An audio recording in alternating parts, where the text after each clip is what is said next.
बुद्धिमान चूहा और राक्षस। एक समय की बात है, एक चूहा जंगल में भोजन की तलाश में जा रहा था कि तभी उसके सामने एक लोमड़ी आ गई। अरे वाह चूहे, मुझे बहुत भूख लगी है, आज तुम्हारा ही भोजन करूंगी। नहीं नहीं, मुझे मत खाओ, यहाँ पास में ही एक बहुत भयानक जानवर रहता है, वो मेरा दोस्त है।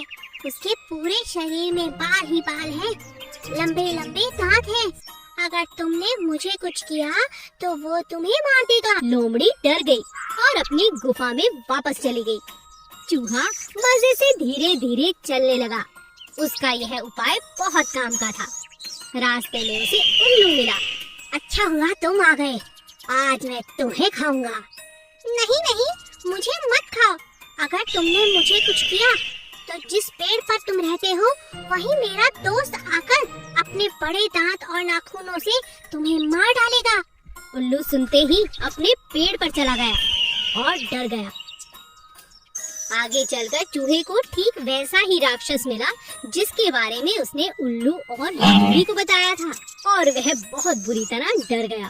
अरे इतना भयानक राक्षस, भगवान मेरी मदद करो।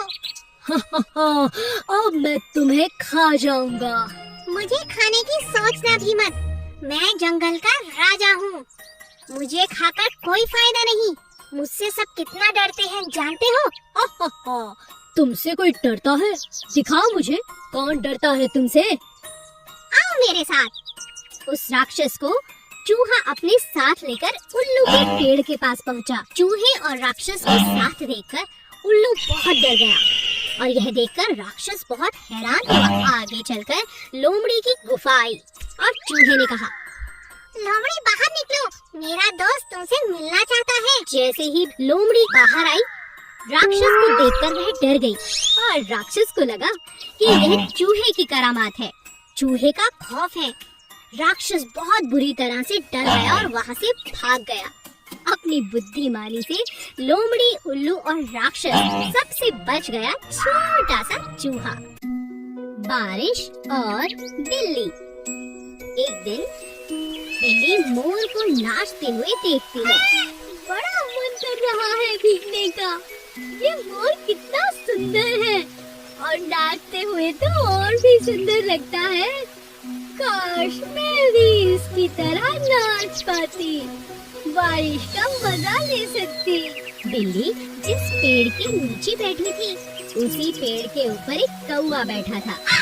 क्या हो गया? क्या सोच रही हो बिल्ली मौसी?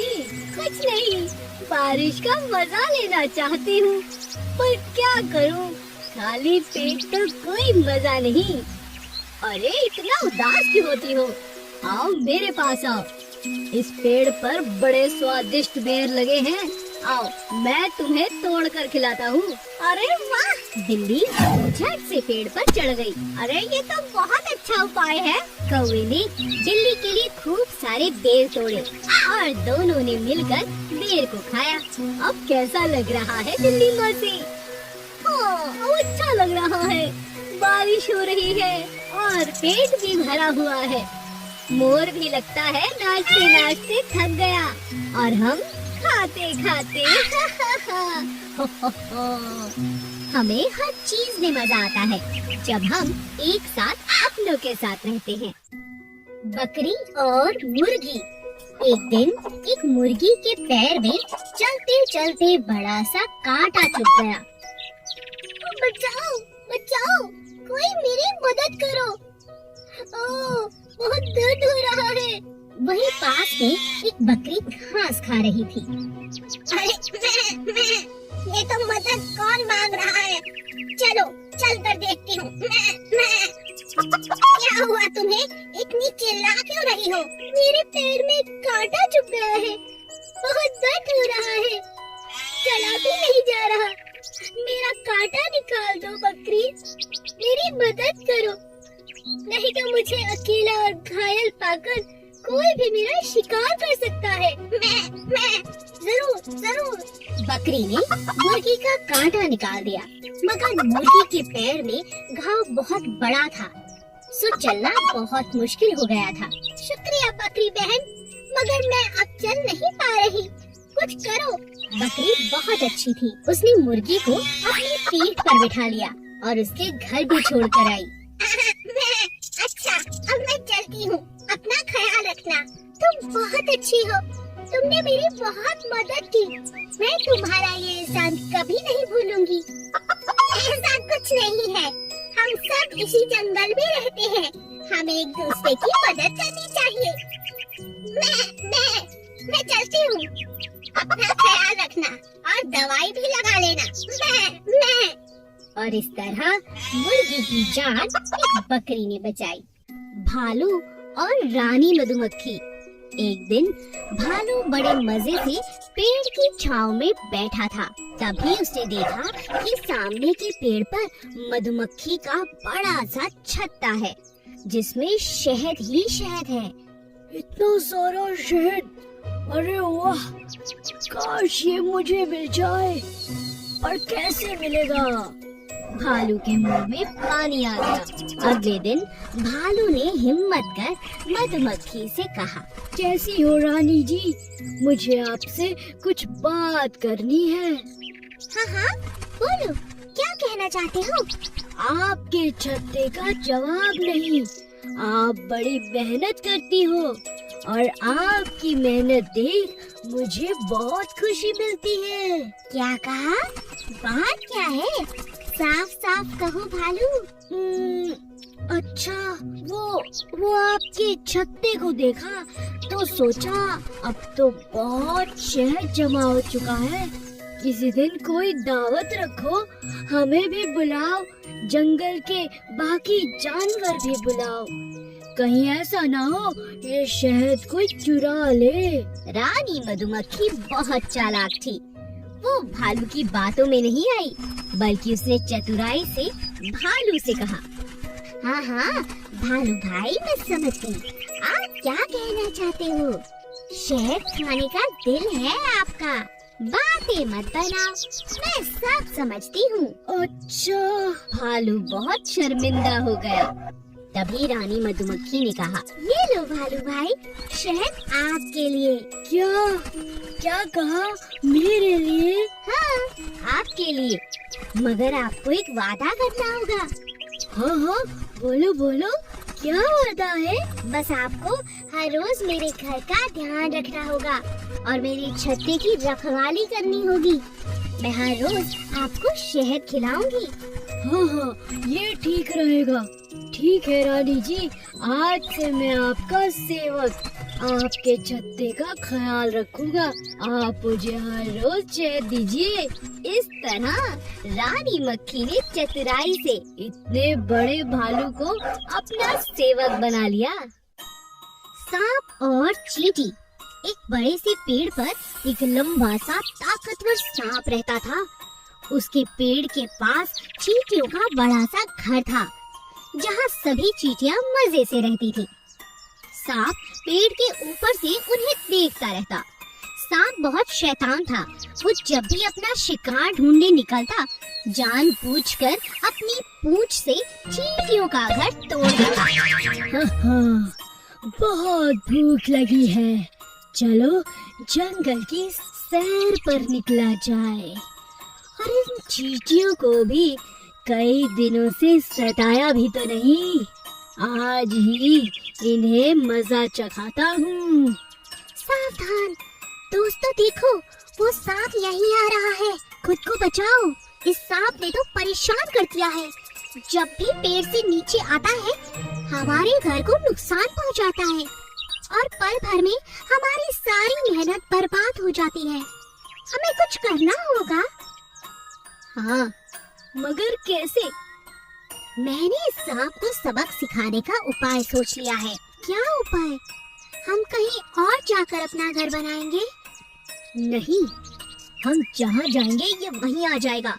हमें इसे सबक सिखाने के लिए कुछ और करना होगा। मैंने कुछ सोचा है। जब सांप वापस लौटा और अपने पेड़ पर चढ़ गया, वहाँ पहले से रानी चींटी अपने सेनापति के साथ पेड़ पर छुप कर बैठी थी। जैसे ही सांप सुस्ताने बैठा और उसने अपनी आँखों को खोला, तुरंत चींटियों ने लाल मिर्च डालकर सांप की आंखों पर हमला कर दिया। अरे बचाओ बचाओ, ये क्या हुआ? अरे बचाओ बचाओ, ये क्या? मेरी आंखों में इतनी जलन कैसी? मुझे कुछ दिखाई क्यों नहीं दे रहा? अरे ये कौन है? बचाओ बचाओ। अब तुम्हें पता चला दूसरों को सताने में तुम्हें बहुत मजा आता है ना? आज तुम्हें भी हम सता के मजे ले रहे हैं। मुझे माफ कर दो, मैं अब कभी ऐसा नहीं करूँगा। मुझे बचाओ मुझे बचाओ। तभी चींटियों ने पानी डालकर सांप की आंखों को धो दिया और उससे वादा लिया कि वो कभी चींटियों का घर नहीं तोड़ेगा। मैं वादा करता हूँ इस तरह की शैतानी अब नहीं करूँगा, तुम्हें कभी परेशान नहीं करूँगा। एक जंगल के पास दो देश के राजाओं के बीच बहुत बड़ा युद्ध हुआ। युद्ध समाप्त होने पर सेनाएं अपने अपने राज्यों की ओर वापस चली गईं। लेकिन सेना का एक ढोल युद्ध स्थल पर ही गलती से रह गया। एक दिन आंधी आई और वह बेचारा ढोल लुढ़कता हुआ जंगल के बीचों बीच एक पेड़ से जाकर जुड़ गया। तेज हवाओं के चलते पेड़ की टहनियाँ ढोल के इर्द गिर्द जमा हो गई। जब भी टहनी उस ढोल से टकराती तो उसमें से आवाज आती। एक दिन एक सियार ने ढोल की आवाज सुनी। आवाज सुनकर सियार बहुत डर गया और सोचने लगा जरूर कोई जानवर है, पर सियार को कुछ समझ नहीं आया। सियार छुप कर डर के मारे ढोल पर नजर रखने लगा।